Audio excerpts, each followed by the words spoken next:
Hello, and welcome to this week's edition of Central Intelligence. I'm Kinsey Inman. And I'm Aubrey Malika. Today we will examine a recent school lockdown. We also take a look at Camp Barnabas and how Central students are getting involved. Stay tuned for these stories and more, because this is CI.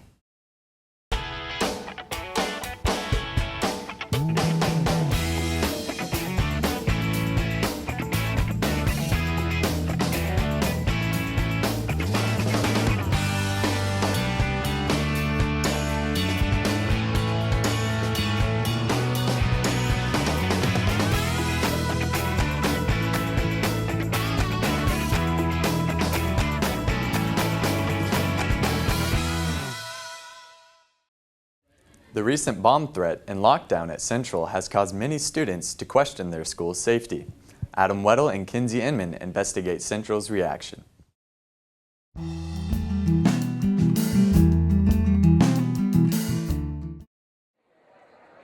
On October 2nd, Central was put on lockdown due to questionable threats at a nearby college campus. Although no one was harmed as a result of the security threat, some questions have arisen regarding the timeliness of the administration's response and communication. About an hour or two after I found out from my mom, the administration, they came on and they said we were having a lockdown. We were surprised because we hadn't heard about it from the administration, yet we'd heard about it from our parents. No one in Central or anyone from the administration actually alerted the students of what was going on until a few hours later. I felt like that was incredibly paternalistic, and it misunderstood administration's responsibility to the health and well-being of the students and the responsibility to inform the parents about what it was that was happening at the time. In light of these questions, many are concerned about Central's ability to properly handle similar threats in the future. Every time we have something like this happen, it's different. Our police, our school safety personnel, our administration have to be ready to make some calls. My worry is that there was no acknowledgement that maybe it could have been handled better. I don't know that we would do anything different. I think you treat each case separately and do the best you can to determine the level of seriousness. Signing off for Central Intelligence, this has been Adam Weddle reporting. Camp Barnabas works with over 1,500 people with special needs and chronic diseases. Tori Burris and Simon Sheets show you how this camp is changing lives.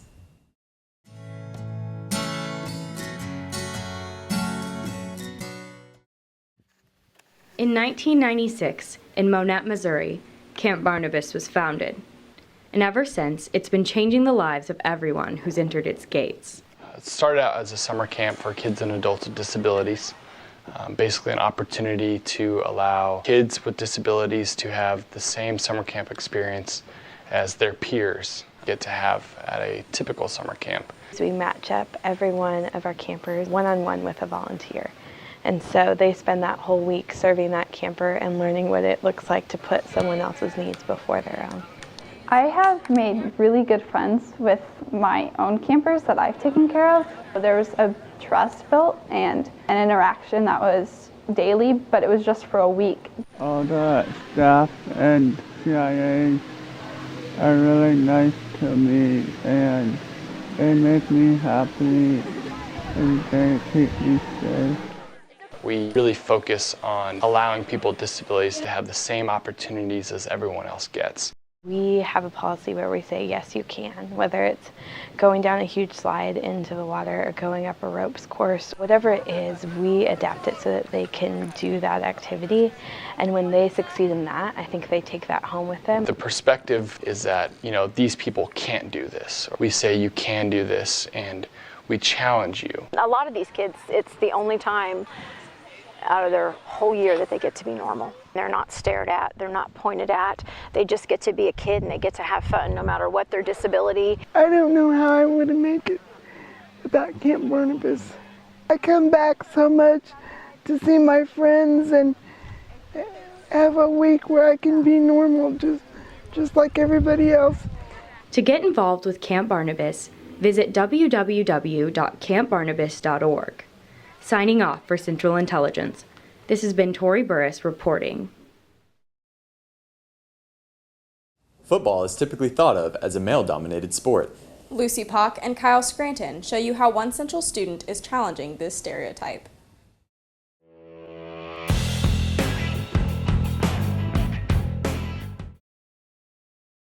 According to the National Federation of State High School Associations, 1,804 girls in the United States played high school football in 2012. Central High School is home to our very own Aspen Hawkins. A friend of hers approached her this year and joked around about it a little bit. I just kind of shrugged it off, and then I went to my first football game and I was like, hey, that might be fun. So went out on Monday. I've been playing on the team since then. I think she's really enjoyed it. You know, she was able to get Female Athlete of the Week. Obviously, I think there's some jitters, but that comes with just playing in the game. You know, I think any kicker, male or female, when the spotlight's on you, there's obviously some nerves. We kind of refer to her as like our little baby. So like when she's kicking PATs or field goals, we're like, protect our little baby because nobody can hurt her. Aspen is also seen as a role model to many.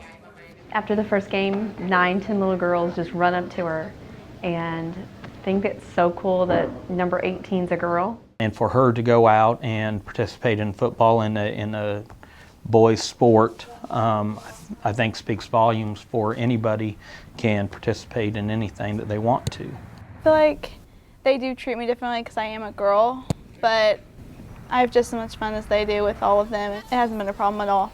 This has been Kyle Scranton and Lucy Pock reporting. For the first time in 7 years, Springfield Public Schools has received an improved bond rating. Kathy Lee and Dylan Line examined this recent change.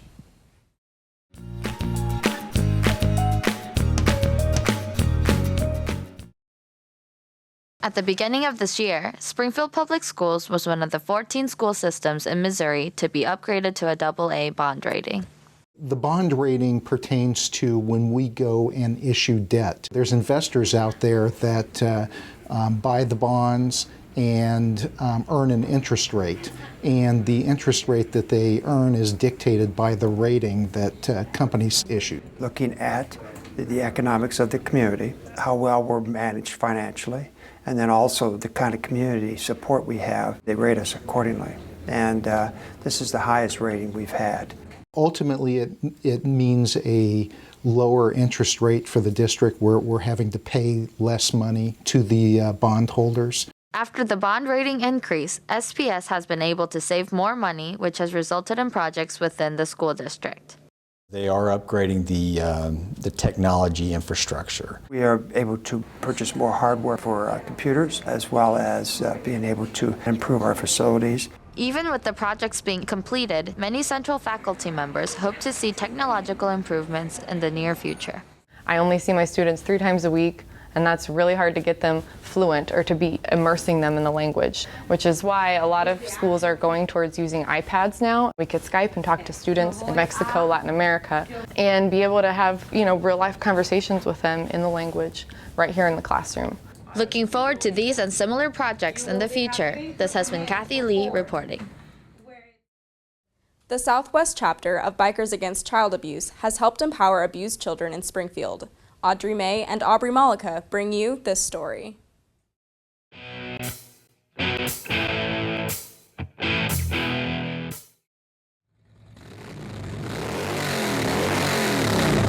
Bikers Against Child Abuse, or BACA, is a national organization created to offer children protection who live in fear from abuse. Exploring the Southwest chapter, we can see how BACA makes a difference on the local level. We exist as a body of bikers to empower children to not be afraid of the world in which they live. Because too often, perpetrators of crimes against children will use fear as a manipulative tool to keep a child quiet. I think another emotion, well, there's so many that you feel when you're abused, is fear.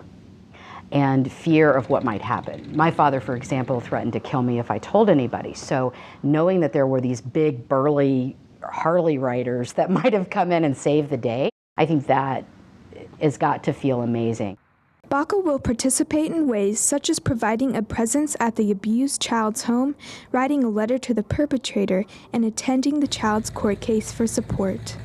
No matter what, if you call them in the middle of the night, they will come to your house, they'll talk to you about it, they'll make you feel safe.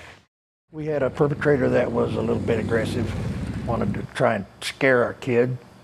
So we went outside the courtroom, and our kid went to one end side of the stairs, and the guy went to the other side of the stairs, and me and my brother stood shoulder to shoulder like this with our back patches facing that guy and just shielded that kid. When I went to court, they went with me and they walked around me so that the bad guy that did this to me didn't see me and that I didn't see him, and I felt safe when they were with me. U.S. Department of Health and Human Services reported in 2011 an estimated 3.1 million abuse cases were reported to Child Protective Services. The unfortunate truth is that children are abused every day and in many different ways. And even without sharing my story, I have students who have come forward to me and shared their personal stories. And now that I know more about the organization, I could also give them that information so that they could, use it if need be. In order to contact BACA for help, call 331-1837. Adults can get involved by attending chapter meetings every third Thursday of the month at the American Legion Post 676 on the southwest corner of James River Freeway in West Sunshine. I feel like BACA is my own personal bodyguard. They're really nice and they're always there to help me. Signing off for Central Intelligence, this has been Audrey May reporting. Each month, CI randomly selects a Central student to be featured on our Everybody Has a Story segment.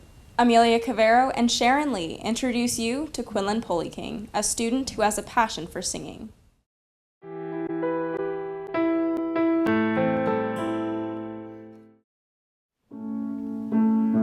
I've heard people say that the most important thing to you is what you wake up thinking about and what you go to sleep thinking about. For me, that is music. It's like one step forward, two steps back. Ride is Quinlan Polyking's most recent original song. It was written about the struggles that we face as we go through life. In life, you're going to face things that are going to test your strength and your abilities and your courage and basically all the things that define you. It's important to have some sort of outlet for, like, if you're angry or you're sad or you're too happy and don't know what to do. You need to have some way to channel that. For her, it's something that she really relies on to be really who she is. It's the thing that I turn to when everything else is gone. That's right, I'm torn inside. Music is something that Quinlan can pour her emotions into, maybe just like a pathway that she can take and portray her emotions through. I don't think I want my profession to be a singer. I think that the real reason that you should be writing music is not to sell and to make money off of, but because you have something inside of you that you want to be outside. No matter what Quinlan and I do in life, I know that music will always be a constant. Quinlan and Amanda created Q&A Music in 2008. They compose music together and have performed at churches and theaters, as well as fundraising events such as Relay for Life. Quinlan is very musically gifted. Just to perform alongside her is basically like a really fulfilling experience for me because I am with someone who understands my experiences and understands what I've gone through. Whether we're singing in unison or harmony, we really connect.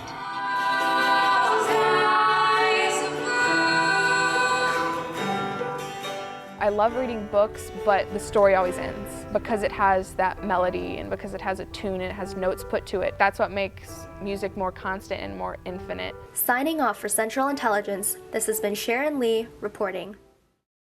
Thanks for watching this episode of Central Intelligence. Be sure to check out other stories and more at chsci.com. You can also like us on Facebook or tweet us at chsci.